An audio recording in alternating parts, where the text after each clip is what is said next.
Yadara FM kembali dalam Tahukah Anda? Anjuran makan dan minum untuk tidak berdiri sebaiknya jangan diabaikan.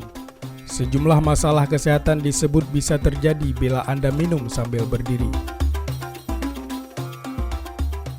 Namun tahukah Anda, ada beberapa penyakit yang dapat terjadi akibat minum sambil berdiri.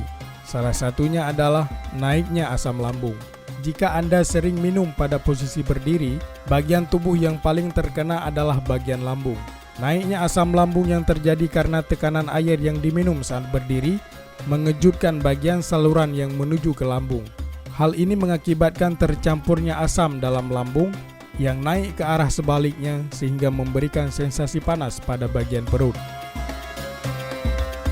Selain itu, minum sambil berdiri juga mengakibatkan terkikisnya dinding lambung. Padahal, lambung merupakan bagian penting dalam pencernaan, sehingga ketika terjadi kerusakan pada bagian lambung, dapat berbahaya bagi sistem pencernaan lainnya. Itu tadi Tahukah Anda? Program ini akan kembali lagi dengan fakta unik dan menarik lainnya.